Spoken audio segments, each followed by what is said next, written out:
Well, good morning. This is the Lew Rockwell Show, and how great to have as our guest this morning, Mr. Bill Birnes, William J. Birnes.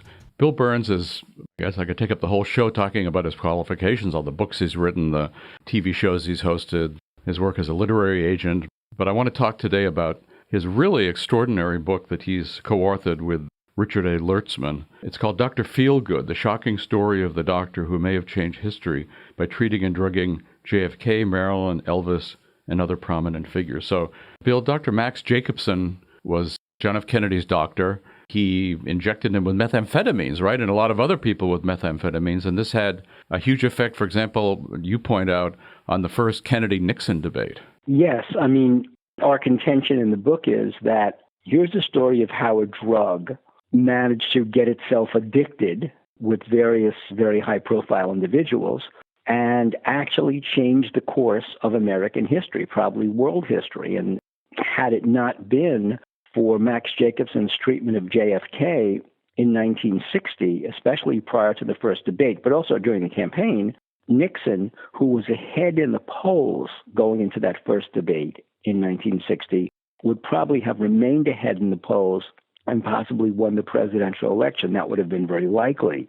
But when Kennedy walked into Jacobson's office, he was a candidate and he was completely wiped out, totally fatigued, in unbelievable pain in his back. He was walking on crutches for most of the time and had a whole constellation of symptoms. He had irritable bowel syndrome. He had digestive issues. He certainly had severe back pain because he'd injured his back, but he was also heavily fatigued. He was drained. He had Addison's disease.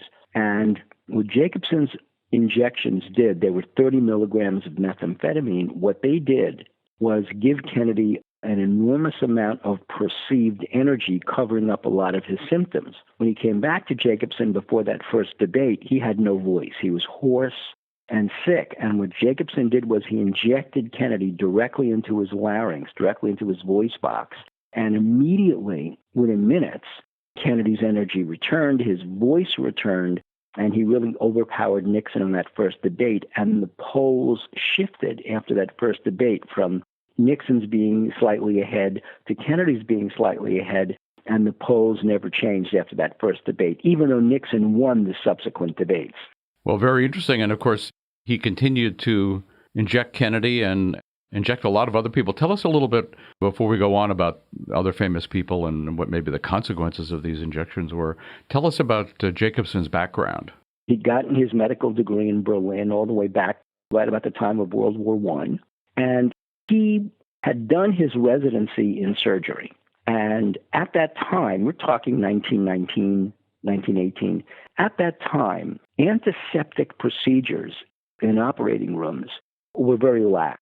In fact, one of the things Jacobson said, because we have a lot of his quotes, one of the things Jacobson said was that even minor operations were successful, but the infection rate was so high that a lot of patients died. So it was the old statement, the operation was a success, too bad the patient died. And that was because of the antiseptic procedures. They just didn't exist. Patients died of all kinds of infections. So Jacobson tried to avoid surgery as much as possible.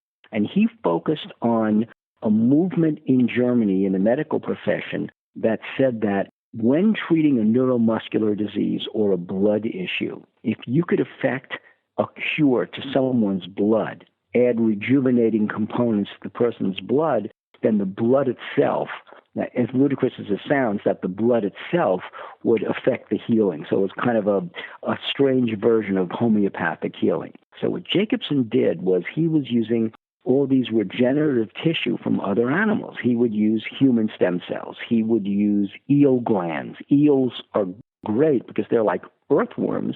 Cut an eel, and the eel simply grows a new part that you've cut off. So he thought, maybe I could apply that to human beings. He was using the sexual organs of sheep and goats and things like that, as well as human placentas. So imagine this guy experimenting with that kind of material, those kinds of chemicals. To test the effectiveness of how these drugs would make a person feel, Jacobson began injecting himself and got phenomenally sick, but then recovered. And he thought, since I've recovered, if I covered up the ill effects, the instant shock effects of these drugs with methamphetamine, which was heavily in use in Germany right about the end of World War I, if I could do that, maybe my patients will not feel the ill effects of my drugs. They'll feel good while the other elements, the other chemicals are affecting a cure. And that's how he concocted his special vitamin injections. They weren't vitamins at all. They were methamphetamines. And he began injecting himself. But the problem with methamphetamine is that the methamphetamine molecule, and this is why it works, that the methamphetamine molecule mimics the shape of a chemical called dopamine, and that's a neurochemical. Dopamine hits the pleasure centers of the brain, and when it does, it makes somebody feel good. That's the whole point of Dr. Feelgood. So what Jacobson decided to do was use methamphetamine to cover up the ill effects of the chemicals, and in so doing, he thought, while the person's body is rejuvenating, they'd feel good. That's how Jacobson discovered this particular drug, and he began using it on his patients in Germany, and then after the Nazis came to power and Jacobson fled to Prague and Vienna and then Paris, he began using it as a regular drug. And because now remember, this is the same drug that's in chemicals today, Ritalin and Adderall for ADHD, right? Because it helps you focus. It's in much lower amounts, but it's the same drug. So Jacobson began to make people feel good, and these were celebrity clients, first in Paris, then in New York. And his reputation grew as a doctor who would give you an injection that would make you feel good, hence his name, Dr. Feelgood. And that's what drew Kennedy to seek Jacobson for help when he was fatigued and very, very sick during the fall election 1960. What was the connection? How did he know to go to Dr. Feelgood? One of Kennedy's best friends was his old college roommate, Chuck Spaulding. Remember those little pink rubber balls? Spaulding balls? Yes. Yeah, it's Chuck Spaulding from that family. Well, Chuck Spaulding was a patient, as well as another person called Mark Shaw. And here's where the story gets really interesting. Mark Shaw was a photographer. He was a high fashion photographer. He was the guy who did all those celebrity books on Audrey Hepburn, and a lot of great stars, traveled the world photographing stars. But Mark Shaw, who was friends with Chuck Spaulding, by the way, Mark Shaw had been in the OSS in World War II. He was a pilot. He was in the OSS in World War II, and after the war became what's known as a non-official cover officer. It's called a NOC, a non-official cover officer for the CIA. Basically, he was a CIA asset, but he wasn't one of the analysts, basically covering, doing the work. He was basically like Mission Impossible. He was kind of a spy. Part of the virtue of having somebody in the CIA who was a fashion photographer was he was going all over the world with a perfect cover. I mean, imagine the cover. You're photographing all these stars in Switzerland and France and Germany and all over the world, but you really are a CIA agent, so you're reporting on what you're seeing. Mark Shaw was also a patient of Max Jacobson and a good friend of Max Jacobson. So the CIA had a guy who was literally in Jacobson's entourage. The aspect of Max Jacobson that was also fascinating was that in the 1930s in Vienna, before obviously he went to Paris and then New York, was that he was turned by Soviet secret services. This is before the KGB and before the military and KVD. He became a Soviet operative, and he was dealing with Soviet spies in Europe. And one of his reasons was that the Soviets were opposing Hitler, and he had to flee Germany because of Hitler. So he saw the Soviets as a counterforce. But by the time he came to the United States, he was heavily involved with Soviet agents. So you've got this doctor who is treating all these celebrities, who literally is a Soviet listening post in New York, and one of his patients is a CIA non-official cover officer, so it's almost like a spy versus spy.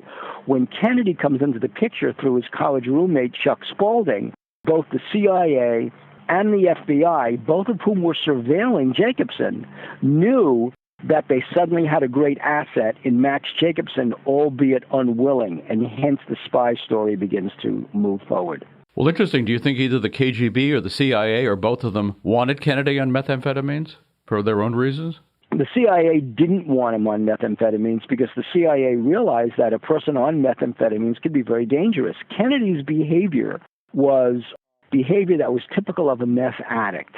He gravitated between extraordinarily high mania. See, the thing is, the more meth you inject, the more it takes to get that feel-good feeling because your brain is being flooded with dopamine, and it becomes, like any other drug, resistant to the effects of methamphetamine. So you need more meth to make you feel good. And that was the problem with Kennedy. He kept on upping his doses. And that worried the CIA. And of course, they knew what was going on because they knew what Max Jacobson was doing. They were surveilling his office. And they had their own guy inside Max Jacobson's office, Mark Shaw. Kennedy began acting out in these bizarre ways. He began running naked through the Carlisle Hotel. He was seeing a lot of call girls and prostitutes. He was having prostitutes come to the White House. He would arrange these assignations, these trysts with prostitutes in New York. He'd slip away from his Secret Service detail. All the time he was high on meth when he was doing this, because one of the effects that methamphetamine has is, besides this feeling of hypergrandiosity, right? You can rule the world, you're king of the world, that stuff. It's also hypersexuality. And that is what was affecting Kennedy. And Seymour Hersh writes about this in his book, The Dark Side of Camelot. So Kennedy was heavily affected by that, but he was also taking LSD, and he was also taking other drugs. So the CIA was very worried about having a president under the influence of these drugs that were making him behave in bizarre ways. Tell us, Bill, about other important people. I mean, this story, Jacobson and methamphetamine and related items, tells us something about the murder of Marilyn Monroe as well.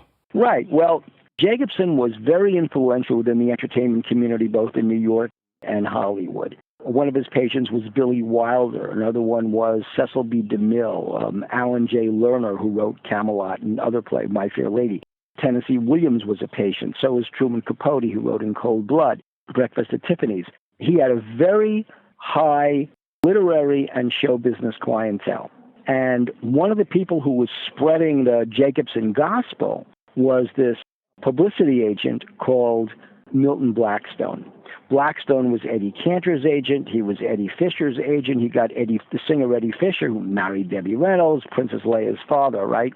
Eddie Fisher became quickly addicted and got into that coterie. Jacobson became so influential within the Hollywood community, this is in the 1950s, that his other patients were people like Marilyn Monroe, who was brought to Jacobson by Paula Strasberg at the Actors Studio. She became a patient in the 1950s. Reginald Rose, Patty Chayefsky, Rod Serling, all were visiting Max Jacobson, actor Bob Cummings. And so his influence was spreading through the entertainment community. The issue with Marilyn Monroe is that she was already an at-risk individual, extraordinarily vulnerable. She'd been raped by her stepfather, sexually assaulted by her stepfather, her own father. She didn't even know who he was. She'd been passed from family to family in foster care. She was extraordinarily needy. Her marriages had failed. She'd married Joe DiMaggio. That failed. Her first marriage had failed. DiMaggio was her second marriage. Then she married Arthur Miller. That failed. I mean, she was really an unhappy, depressed person. So the injections from Max Jacobson made her feel good. But the problem was that the more she had, the more she needed. So finally, she's seeing Kennedy. She's having an affair with Jack Kennedy. And she's invited to sing Happy Birthday to him at his birthday party at Madison Square Garden. This is 1962. But Marilyn Monroe did not perform live on stage. She was a movie actress. So she's performing before the camera, not before a live audience, which meant you could do any kind of retakes, set up a scene again, do editing. Doing a performance live was a frightening thing to her, as it was for Jackie Kennedy, by the way, who was also a Max Jacobson patient. So Marilyn Monroe, she's set to go on. She's in this phenomenally sexy, skin-tight dress, and she refuses to go on stage. She refuses to sing. I can't do it, I'm afraid. So what the Kennedys did was they got Jacobson to give her a massive injection of methamphetamines that put her into a kind of a stumble-bum stupor. So she goes on stage, sings Happy Birthday, Mr. President, but she's not drunk. She's high on meth at the time. And then in a pit of depression. And she's being watched by Peter Lawford, right? She's back in L.A. She's being watched by Peter Lawford. She starts making threats against the president. Oh, I'm going to tell the press about that secret air base you have in Nevada. I'm going to tell the press about how you're trying to kill Fidel Castro. And the CIA is taping her. They've wiretapped her phone. So they're taping all this stuff, and they're transcribing it. And they realize from what she's threatening Bobby Kennedy with, that Jack Kennedy has been talking out of school. He's been divulging state really highly classified secrets to his girlfriend. Now they're on alert. Who else is Kennedy talking to? Is he talking to the prostitutes he's dealing with? Is he doing pillow talk with other women?